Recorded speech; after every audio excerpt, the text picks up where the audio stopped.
قل یا ایہا الناس انی رسول اللہ الیکم جمیعا الذی لہ ملک السماوات والارض لا الہ الا هو یحیی ویمیت فآمنوا باللہ ورسولہ النبی الامی الذی یؤمن باللہ وکلماتہ واتبعوہ لعلکم تہتدون ومن قوم موسیٰ امۃ یہدون بالحق وبہ یعدلون۔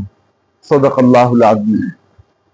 معزز و محترم سامعین، سورہ اعراف کی تفسیر چل رہی ہے اور اللہ تبارک و تعالی ارشاد فرماتے ہیں، قل یا ایھا الناس، اے محمد صلی اللہ علیہ وسلم آپ اعلان کر دیجئے، یا ایھا الناس، اے لوگو، انی رسول اللہ الیکم جمیعا، میں اللہ کا رسول ہوں تم تمام لوگوں کی طرف۔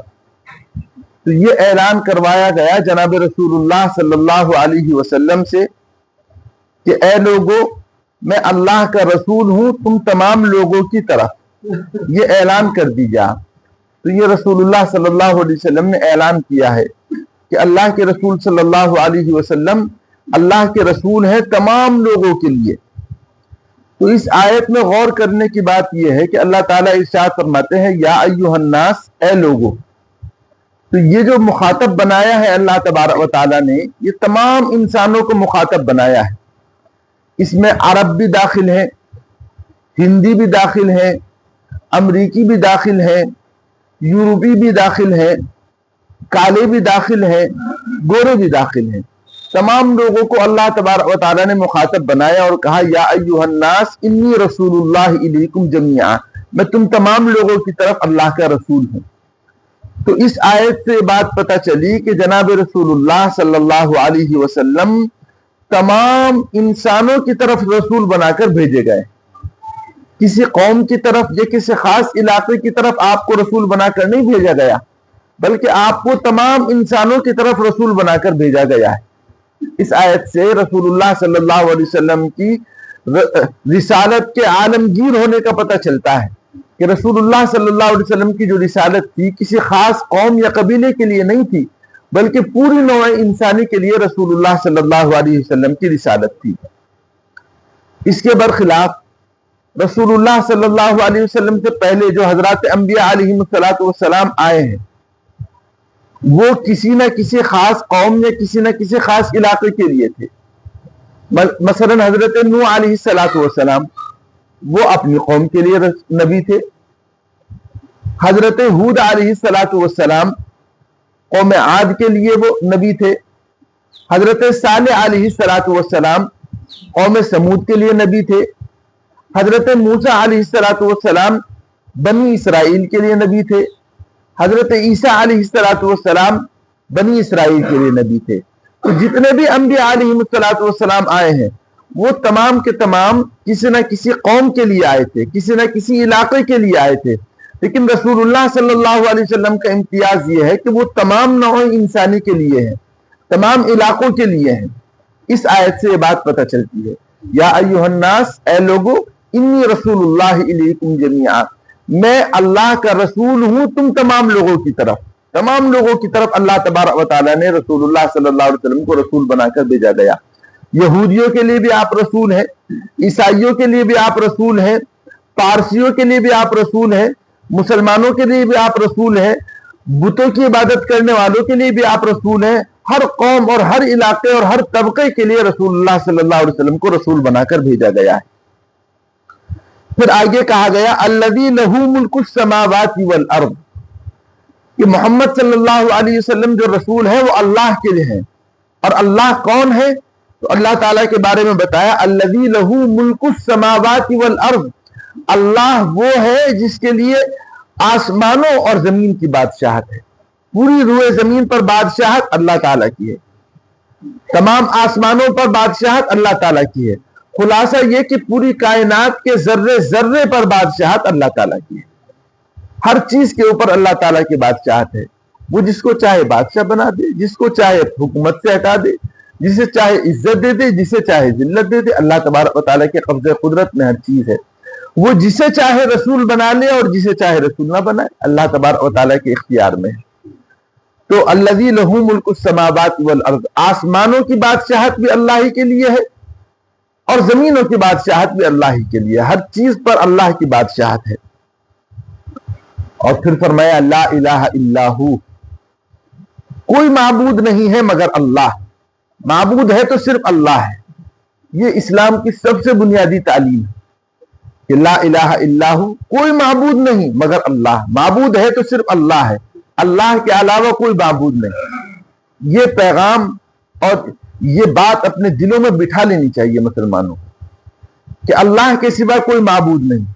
یہ یاد رکھیں آپ، دنیا میں ہمارا مقصد ایک ہے اور وہ یہ کہ جب ہم جائیں تو ہمارے دل میں لا الہ الا اللہ، اس دنیا سے رخصت ہو تو لا الہ الا اللہ ہمارے دل کے اندر ہو۔ جس آدمی کے پاس لا الہ الا اللہ ہے اور وہ دنیا سے رخصت ہوا تو کامیاب ہے، اور جس آدمی کے پاس لا الہ الا اللہ نہیں رہا، دنیا سے رخصت ہو گیا، تو اس سے بڑا ناکام کوئی نہیں دنیا میں۔ اور یہ یاد رکھیں، خاتمہ بالخیر سب سے بڑی نعمت ہے۔ ہمارے بزرگوں میں حضرت مفتی رشید احمد صاحب گنگوہی رحمۃ اللہ علیہ، ان کے ایک مرید تھے، انہوں نے مراقبہ کیا اور مراقبہ کر کے اپنا مقام دیکھا کہ میرا مقام کیا ہے، تو دیکھا کہ ریاضتیں کر کے اور حضرت کی تعلیمات پر عمل کر کے اللہ نے بڑا اونچا مقام دیا۔ پھر سوچا کہ حضرت کا مقام دیکھوں، تو مراقبہ کیا، تو اس مراقبے کے اندر حضرت کا مقام ہی نظر نہیں آیا، حضرت گنگوہی رحمۃ اللہ علیہ کا۔ تو حضرت کے پاس گئے اور کہا کہ حضرت آپ کا کیا مقام ہے؟ میں نے مراقبہ کیا، آپ کا مقام نظر نہیں آیا۔ تو کہا حضرت نے کہ تم مقام کی بات کرتے ہو، دعا کرو کہ اللہ تعالیٰ خاتمہ بالخیر کی توفیق عطا فرمائے۔ اور پھر جو جملہ ارشاد فرمایا وہ بڑا عجیب جملہ تھا کہ نہ جانے کتنے قطب اور ابدال ایسے گزرے ہیں کہ آخری وقت میں ان کو خاتمہ بالخیر نصیب نہیں ہو سکا۔ اس لیے میرے عزیز بھائیو، ہمیشہ ہر آن اور ہر لمحہ کوشش کرنی چاہیے کہ خاتمہ بالخیر نصیب ہو ہمیں۔ تو لا الہ الا اللہ، اللہ کے سوا کوئی معبود نہیں۔ آپ نے ابھی ذکر کیا ہے، ذکر کی تسبیحات آپ نے 5 تسبیحات کی۔ پہلی تسبیح تھی لا الہ الا اللہ، دوسری تسبیح تھی الا اللہ، تیسری تسبیح تھی اللہ اللہ، چوتھی تسبیح تھی اللہ، اور 5ویں تسبیح تھی حق اللہ۔ ان 5 تسبیحات پر اگر غور کرے تو وہ اسی جملے کا ماخذ ہے، لا الہ الا اللہ کا۔ لا الہ الا اللہ جو ہے وہ تو ہے ہی بالکل واضح ہے، اور اللہ اللہ جو ہے اس میں بھی لا الہ الا اللہ میں جو آخری لفظ ہے اللہ، اسی کو مقرر کیا گیا ہے، اور الا اللہ میں بھی لا الہ الا اللہ ہی کا جملہ ہے، اور اللہ میں بھی لا الہ الا اللہ کا جملہ ہے، اور حق اللہ کے اندر بھی اللہ ہی کا جملہ ہے، بس لفظ حق بڑھا ہوا ہے۔ حقیقت یہ ہے کہ ذکر جو کیا گیا یہ بھی اسی جملے کو یاد کیا گیا ہے کہ لا الہ الا اللہ، اللہ کے سوا کوئی معبود نہیں، اللہ کے سوا کوئی معبود نہیں۔ اگر کوئی کہے کہ معبود یہ بزرگ ہیں جو مدفون ہے، تو یقین نہ کرو، معبود صرف اللہ ہے۔ کوئی کہے یہ فقیر معبود ہے، یقین نہ کرو، معبود صرف اللہ ہے، اللہ کے علاوہ کوئی معبود نہیں۔ اس کو اپنے ذہنوں میں بٹھا لینا چاہیے، اپنی نسلوں کو یہ بات سمجھا کے جانی چاہیے کہ اللہ کے علاوہ کوئی معبود نہیں ہے، یہ بات ذہنوں میں ہونی چاہیے۔ پھر اللہ تعالیٰ فرماتے ہیں یحیی و یمیت، اللہ تو وہ ہے جو زندگی دیتا ہے اور مارتا ہے۔ یہ اللہ کے اوصاف بتائے، 2 وصف۔ نمبر 1 زندگی دیتا ہے، یہ اللہ تعالیٰ کی قدرت میں ہے، اور مارنا یہ بھی اللہ کی قدرت میں ہے۔ زندگی اور موت یہ دونوں اوصاف ایسے ہیں جو خالص اللہ کی قدرت کے اندر ہیں، اللہ کے علاوہ کسی کی قدرت کے اندر نہیں ہے زندگی اور موت۔ بعض لوگ تڑپتے رہ جاتے ہیں، اولاد نصیب نہیں ہوتی۔ زندگی دینا لا الہ الا اللہ میں جو اللہ کا لفظ ہے، اللہ کے بعد اللہ کا لفظ باقاعدہ آیا ہے، اور لا الہ الا ہو کے اندر اللہ کا لفظ نہیں آیا بلکہ اس کی جگہ ضمیر لے کر آئے، اور اس ضمیر سے بھی اللہ ہی مراد ہے۔ تو یہ صرف لفظوں کا فرق ہے، ورنہ معنی کے اعتبار سے ایک ہی ہے دونوں۔ تو اللہ کے اوصاف بتائے کہ اللہ زندگی دیتا ہے اور مارتا بھی ہے، یہ اللہ کے اوصاف ہیں۔ زندگی دینا بھی اللہ کے اختیار میں ہے اور مارنا بھی اللہ کے اختیار میں ہے، دونوں چیزیں اللہ تعالیٰ کے اختیار میں ہے۔ اللہ کوئی دنیا میں کوئی چاہے کسی کو زندگی دے دے، زندگی نہیں دے سکتا. دنیا میں کوئی چاہے کسی کو مار دے تو مار نہیں سکتا. یہ دونوں چیزیں اللہ کے اختیار میں ہیں. مائیکل جیکسن کا نام سنا ہوگا آپ نے، بہت مشہور آدمی گزرا ہے، ناچتا تھا، وہ ڈانسر تھا. تو اس کے پاس پیسہ بہت تھا اور زندگی سے بہت محبت تھی اسے. تو اس نے کہا کہ میں مرنا نہیں چاہتا، اور مرنے سے بچنے کے لیے اس نے بہت سارے اسباب اختیار کیے. اس نے سوچا کہ آدمی جو مرتا ہے وہ ہارٹ فیل ہونے سے مرتا ہے، تو اس نے ایک ڈاکٹر ہارٹ کا اسپیشلسٹ ہائر کر لیا کہ یہ صرف میرے پاس رہے گا، اگر میری ہارٹ فیل ہونے لگے تو یہ میرا علاج کرے گا. پھر اس نے سوچا کہ میرے لنگس فیل ہو سکتے ہیں، تو لنگس کا ماہر ڈاکٹر اپنے پاس رکھ لیا. سوچا برین میرا خراب ہو سکتا ہے، تو دماغ کا ماہر ڈاکٹر رکھ لیا. غرض اس نے ہر بیماری کا، جس بیماری سے انسان مر سکے، اس کا اسپیشل ڈاکٹر اپنے پاس رکھا اور اس کی سیلری متعین کی، تنخواہ متعین کی، کسے پیسے دیا. تو جب موت کا وقت آیا، یہ سارے ڈاکٹر موجود تھے. اس وقت دل کی دھڑکنیں بند ہونی شروع ہوئی. تو اس کے جو سیکریٹری وغیرہ تھے انہوں نے کہا کہ کرو تمہیں اتنے دن سے تنخواہ دے رہے. تو انہوں نے کہا کہ یہ جو دل کی دھڑکن بند ہو رہی ہے اسے ہم روک نہیں سکتے. تو مارنا یہ اللہ کے اختیار میں، اور زندگی دینا یہ اللہ کے اختیار میں. بعض مرتبہ امید ہو جاتی ہے، ڈاکٹر چیک کر کے کہتے ہیں امید، لیکن وہ گوشت کا لوتھڑا جو پیٹ میں جمع ہوا ہے ماں کے، اس میں ایک دھڑکن کی ضرورت ہوتی ہے. دنیا کی کوئی گولی ایسی نہیں بنی جو اس کے اندر دھڑکن پیدا کر دے. اگر وہ بے دھڑکن ہے، اس میں دھڑکن نہیں ہے، اس میں حرکت نہیں ہے، تو اس میں حرکت پیدا نہیں کی جا سکتی. تو زندہ کرنا یہ بھی اللہ کے اختیار میں ہے، اور مارنا یہ بھی اللہ کے اختیار میں ہے. یحیی و یمیت، وہ زندہ کرتا ہے، زندگی دیتا ہے اور مارتا ہے. فآمنوا باللہ ورسولہ، تو تم اللہ پر ایمان لاؤ اور اس کے رسول پر ایمان لاؤ. جب اللہ ہی تمہارا معبود ہے، وہی زندگی دیتا ہے، وہی مارتا ہے، تو تم اللہ پر ایمان لاؤ اور اس کے رسول پر ایمان لاؤ. اور رسول کون ہے؟ النبی الامی، جو نبی ہے، یعنی ان کے پاس وحی آتی ہے. اور امی، انہوں نے باقاعدہ کسی سے تعلیم حاصل نہیں کی. یہ مطلب نہیں کہ ان کے پاس علم نہیں ہے، ان کے پاس ایسے علوم ہیں کہ جن علوم کو پڑھ پڑھ کے آج لوگ عالم بن رہے ہیں، لیکن انہوں نے باقاعدہ کسی سے علم حاصل نہیں کیا ہے. النبی الامی، تو امی ہونا یہ رسول اللہ صلی اللہ علیہ وسلم کے لیے ایک تعریف کی بات ہے کہ آپ نے کسی سے پڑھائی نہیں کی، کسی کے سامنے علم حاصل نہیں کیا، اس کے باوجود آپ نے ایسا دین اور ایسا قرآن پیش کیا کہ جس کی مثال پیش کرنے سے دنیا عاجز و قاصر ہے. پھر فرمایا الذی یؤمن باللہ وکلماتہ، وہ نبی بھی اللہ پر اور اللہ کے کلمات پر ایمان رکھتے ہیں. یہ رسول اللہ صلی اللہ علیہ وسلم کے بارے میں بتایا گیا ہے کہ اللہ کے رسول صلی اللہ علیہ وسلم بھی اللہ پر ایمان رکھتے ہیں، اور آپ کے اللہ کے کلمات پر بھی ایمان رکھتے ہیں. اللہ کے کلمات کیا ہے؟ بعض لوگوں کی رائے یہ ہے کہ اللہ کے کلمات سے مراد حضرت آدم علیہ السلام سے لے کر جناب رسول اللہ صلی اللہ علیہ وسلم کے زمانے تک جتنے بھی انبیاء علیہ السلام آئے ہیں اور ان کے اوپر جو کتابیں اور جو صحیفے نازل ہوئے ہیں، ان تمام کتابوں اور صحیفے کلمات سے مراد ہے. یعنی انجیل، زبور، توریت، قرآن اور اس کے علاوہ اور بہت سارے صحیفے جو اللہ نے نازل کیے ہیں، وہ تمام کلمات سے مراد ہیں. تو مطلب یہ ہوا کہ اللہ کے رسول صلی اللہ علیہ وسلم اللہ پر بھی ایمان رکھتے ہیں اور تمام آسمانی کتابوں پر ایمان رکھتے ہیں. تو اس سے ہمیں ایک اور تعلیم ملی. تعلیم یہ ملی کہ اگر کسی شخص سے عقیدت ہے، کسی عالم سے عقیدت ہے، تو اس کا مطلب یہ نہیں ہے کہ اب دوسروں سے بدزنی ہونی چاہیے. یہ لوگوں میں ایک بہت بڑی بیماری ہوتی ہے، اور خاص طور پر مریدین میں ہوتی ہے. کوئی کسی کا مرید بن گیا تو اب وہ دوسرے شیوخ طریقت کے اندر نقص نکالے گا، ان کی برائی کرے گا. ایسا نہ ہونا چاہیے. اسلام کی تعلیم کیا ہے؟ قرآن پر بھی ایمان رکھتے ہیں اور قرآن سے پہلی جو کتابیں ہیں ان پر بھی ایمان رکھتے ہیں. بس فرق یہ ہے کہ عمل قرآن پر کرتے ہیں اور دوسری کتابوں کو یقین مانتے ہیں، احترام کرتے ہیں، عزت کرتے ہیں. رسول اللہ صلی اللہ علیہ وسلم نے یہی تعلیم دی، مجھ پر ایمان رکھو اور مجھ سے پہلے جو حضرات انبیاء گزرے ہیں ان کی بھی عزت کرو، ان پر بھی ایمان رکھو. تو اگر کسی شیخ طریقت کے مرید بنے ہیں تو ان سے تو کامل عقیدت ہونی چاہیے، مکمل عقیدت ہونی چاہیے اور ان کی تعلیمات پر عمل ہونا چاہیے. لیکن دوسری شیوخ طریقت کے اوپر تنقید ہو یا ان سے بغض ہو، ایسا نہ ہونا چاہیے. یہ بہت لوگوں کے اندر کمی دیکھی گئی ہے. بہت بڑے بڑے شیوخ طریقت کے مرید ہیں، لیکن گروہ بندی ان کے اندر ایسی کہ دوسروں کے اندر نقص نکالتے ہیں. یہ اچھی بات نہیں ہے، یہ بہت بری بات ہے. سب کی عزت اور سب کا احترام ہونا چاہیے.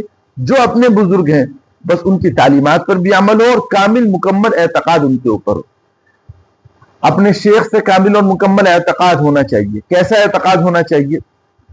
حضرت نانوتوی رحمۃ اللہ علیہ، حضرت مولانا قاسم صاحب نانوتوی رحمۃ اللہ علیہ جو بانی دارالعلوم ہے، بہت بڑے آدمی تھے. اور حضرت مولانا رشید احمد صاحب گنگوہی رحمۃ اللہ علیہ جو دارالعلوم کے ابتدائی لوگوں کے اندر ہیں، ان لوگوں کی تحریرات میں یہ بات ہے. یہ فرمایا کرتے تھے کہ ہم بیعت تو حضرت حاجی امداد اللہ مہاجر مکی رحمۃ اللہ علیہ سے ہو گئے اور کامل عقیدت ہے، اور اتنی عقیدت ہے کہ اب اگر حضرت شیخ عبد القادر جیلانی رحمۃ اللہ علیہ اور حضرت جنید بغدادی رحمۃ اللہ علیہ بھی آ جائیں تو ہم ان کی عزت اور احترام تو کریں گے، لیکن جو عقیدت ہمیں حضرت حاجی صاحب سے ہے وہ ان سے نہیں. تو مطلب یہ ہے کہ اپنے شیخ سے کامل مکمل اعتقاد ہونا چاہیے اور دوسروں کے اوپر تنقید نہ ہونی چاہیے، اور شیخ کے اوپر کامل اور مکمل اعتقاد ہو. یہ نہ سوچے کہ فلاں بڑے تھے ایسے تھے. جس سے اعتقاد ہو گیا تو مکمل اعتقاد رکھیں. تو یہی بنیادی تعلیم ہے کہ اللہ پر بھی ایمان رکھتے ہیں اور اللہ کے کلمات پر بھی ایمان رکھتے ہیں. تو کلمات کی ایک تفسیر تو میں نے یہ بتائی کہ حضرت آدم علیہ السلام سے رسول اللہ صلی اللہ علیہ وسلم کے زمانے تک جتنی کتابیں آئی ہیں وہ اللہ کے کلمات ہیں. بعض لوگوں نے یہ بھی کہا ہے کہ کلمات سے مراد اللہ تعالیٰ کے اوصاف ہیں. مثلا اللہ کا رازق ہونا، مثلا اللہ کا یحیی ہونا، زندگی دینے والا محیی ہونا، اللہ کا ممیت ہونا، اللہ کا رحیم ہونا، اللہ کا قہار ہونا، اللہ کا غفار ہونا، اللہ کا عزیز ہونا. یہ جو اوصاف ہے اللہ تبارک و تعالیٰ کے، ان تمام اوصاف کے اوپر اور اللہ کے ان تمام کمالات کے اوپر یقین رکھتے ہیں. باہر صورت کلمات ایک ایسا لفظ ہے جس کی مختلف تشریحات کی گئی ہیں، اور یہ کلمات کتنے ہیں ان کی تعداد جو قرآن نے خود بیان کی ہے اور کہا قُلْ لَوْ كَانَ الْبَحْرُ مِدَادًا لِكَلِمَاتِ رَبِّي لَنَفِدَ الْبَحْرُ قَبْلَ أَن تَنفَدَ كَلِمَاتُ رَبِّي وَلَوْ جِئْنَا بِمِثْلِهِ مَدَدًا. کہ اگر روئے زمین کے تمام درختوں کو کاٹ کر قلم بنا دیا جائے اور تمام سمندروں کو سیاہی بنا دیا جائے اور پھر اللہ کی کلمات کو لکھا جائے تو یہ قلم اور سیاہی ختم ہو جائیں گے، لیکن اللہ تبارک و تعالیٰ کے کلمات ختم نہیں ہوں گے. تو اللہ کے کلمات بے شمار ہیں. اب ان کلمات سے کیا مراد ہے، اس میں اختلافات ہیں جو میں نے آپ کے سامنے ذکر کیے ہیں. پھر فرمایا وَاتَّبِعُوهُ، کہ یہ جو محمد ہیں یہ اللہ پر بھی ایمان رکھتے ہیں، اللہ کی کلمات پر بھی ایمان رکھتے ہیں. اب اس کا تقاضا یہ ہے کہ وَاتَّبِعُوهُ، تم محمد کی اتباع کرو، رسول اللہ صلی اللہ علیہ وسلم کی اتباع. میں نے اس سے پہلے بھی تفسیر کے ساتھ بتایا تھا کہ اگر اللہ کا قرب حاصل کرنا ہے اور اللہ سے محبت اور دل لگانا ہے اور یہ چاہتے ہو کہ اللہ بھی آپ سے محبت کرے، اس کا سب سے بہترین طریقہ یہ ہے کہ رسول اللہ صلی اللہ علیہ وسلم کی زندگی کو اپناؤ.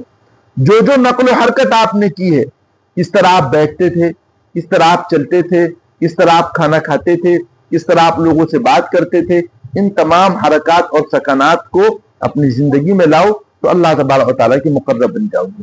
وَاتَّبِعُوهُ، اور اللہ کی اور تم رسول اللہ کی اتباع کرو، لَعَلَّكُمْ تَهْتَدُونَ، تاکہ تم ہدایت پاؤ. پھر قرآن نے کہہ دیا کہ اللہ کے رسول کی اتباع کر کے ہدایت ملے گی. تو ہدایت جو ملنے والی ہے وہ رسول اللہ صلی اللہ علیہ وسلم کی اتباع میں ملنے والی ہے. تو اللہ کے رسول صلی اللہ علیہ وسلم کی اتباع کرو، جہاں تک ہو سکے سنتیں معلوم کرو اور ان سنتوں پر عمل کرنے کی کوشش کرو.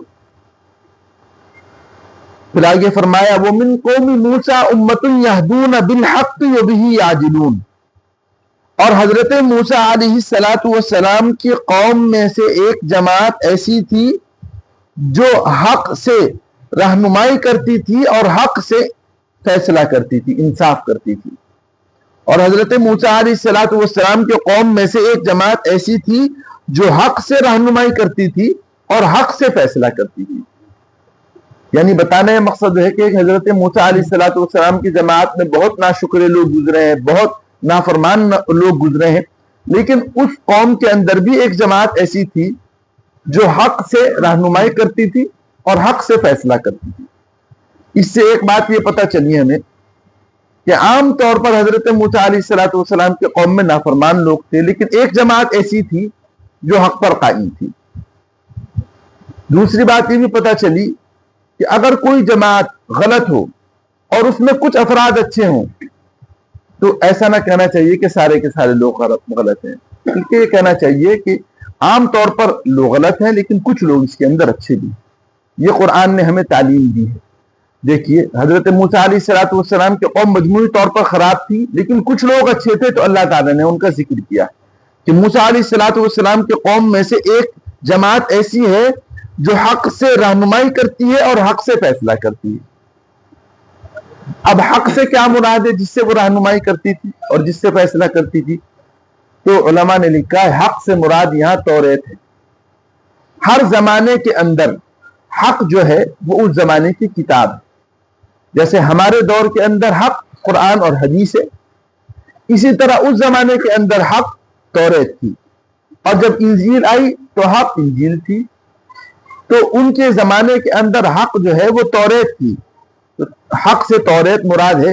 اور تو مطلب یہ ہے کہ حضرت موسیٰ علیہ الصلوۃ والسلام کی قوم میں ایک جماعت ایسی تھی جو توریت کو مضبوطی کے ساتھ پکڑے ہوئی تھی اور توریت کے مطابق اپنی زندگی پر عمل بھی کرتی تھی اور توریت کے مطابق لوگوں کو رہنمائی بھی کرتی تھی، اور جب کوئی فیصلہ آتا تھا تو توریت کے مطابق ہی فیصلہ کیا کرتی تھی۔ ایک جماعت ایسی تھی۔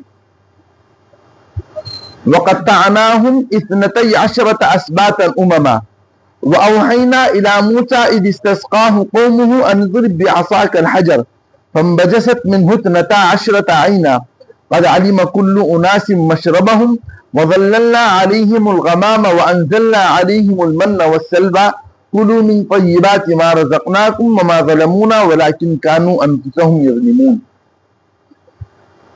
اللہ تعالیٰ ارشاد فرماتے ہیں اور ہم نے بنی اسرائیل کو 12 قبیلوں یعنی جماعتوں میں تقسیم کر دیا۔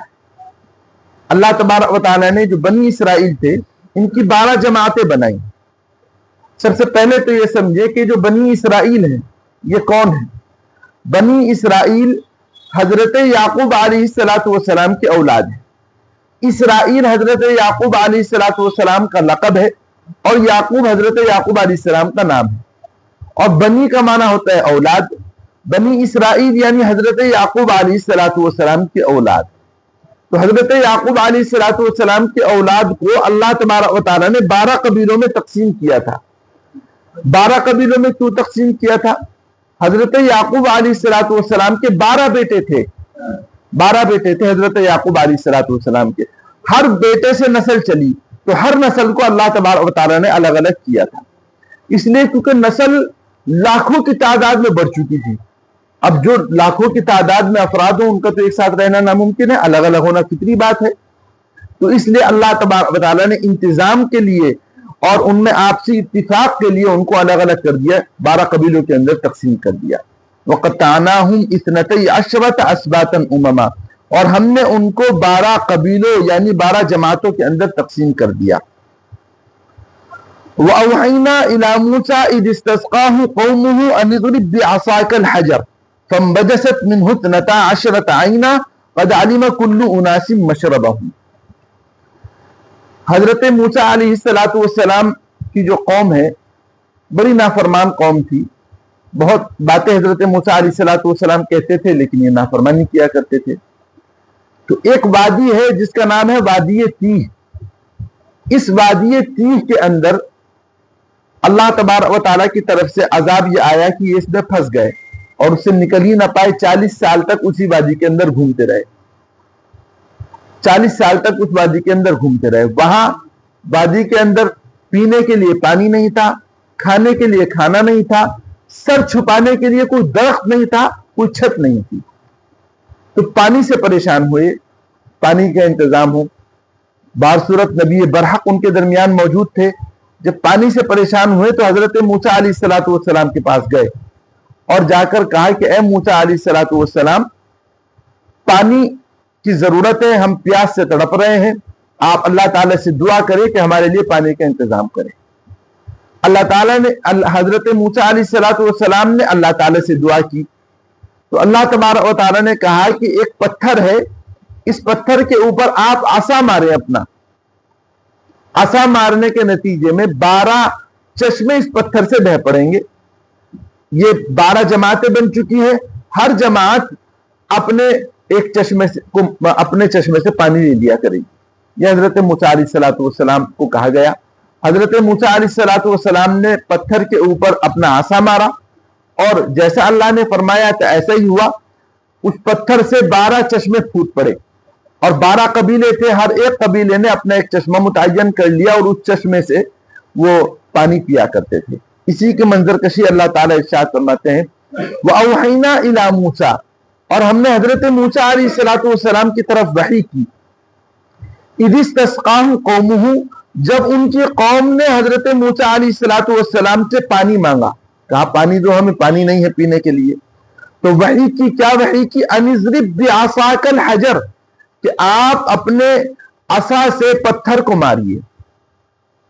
فَانْبَجَسَتْ مِنْهُ اثْنَتَا عَشَرَةَ عَيْنًا، تو اس سے 12 چشمے بہ پڑے۔ حضرت موسیٰ علیہ السلام نے اپنے عصا سے پتھر کو مارا تو 12 چشمے بہ پڑے۔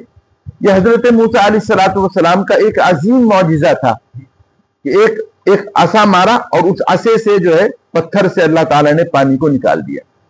اس سے ایک بات اور پتہ چلتی ہے، یاد رکھیں رزق دینا اللہ کے اختیار میں۔ کیسا میدان تھا، پینے کے لیے کوئی چیز نہیں تھی، پانی دور دور تک نظر نہیں آ رہا تھا، لیکن اللہ نے کس طریقے سے پانی کا انتظام کیا، اللہ نے کس طریقے سے پانی کا انتظام کیا۔ ایک پتھر سے اللہ تعالیٰ نے پانی کے 12 چشمے بہائے اور پوری قوم نے سیراب ہو کر پانی پیا اور اسی میں بستے چلے گئے۔ تو یاد رکھو کہ پینے کی چیز، کھانے کی چیز دینے کی قدرت اللہ کے پاس ہے، وہ جہاں چاہے گا اسباب بنا دے گا اور جہاں سے چاہے گا محروم کر دے گا۔ یہ سب اختیارات اللہ تبارک و تعالیٰ کے پاس ہیں۔ پھر فرمایا قد علم کل اناس مشربہم، تمام لوگوں نے اپنے پینے کی جگہ کو جان لیا، ہر ایک کو بتا دیا گیا کہ بھئی یہ چشمہ تمہارا ہے، یہ چشمہ تمہارا ہے۔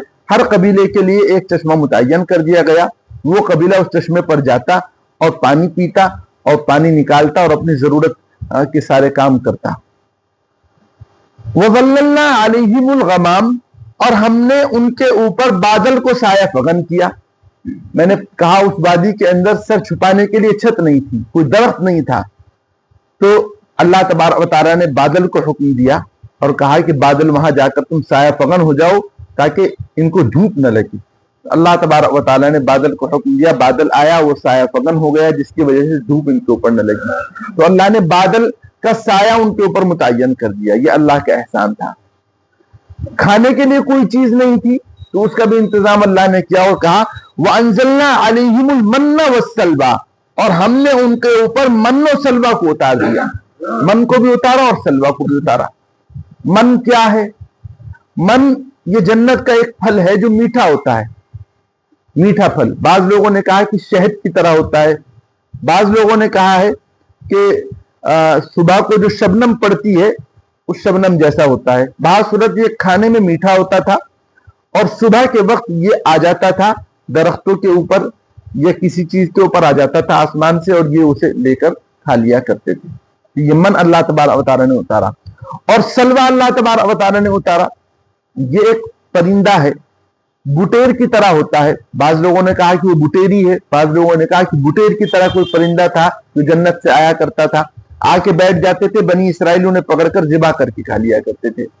تو من سلوہ اللہ تبارک و تعالیٰ نے ان کے اوپر اتارا، کھانے پینے کے سارے انتظامات کر دیے، اور پھر کہا کلوا من طیبات ما رزقناکم، کھاؤ اس پاکیزہ رزق کو جو ہم نے تمہیں دیا ہے۔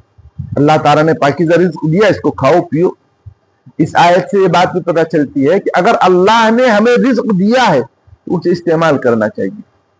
ہمارے ہندوستان کے لوگوں کا کیا مزاج ہے؟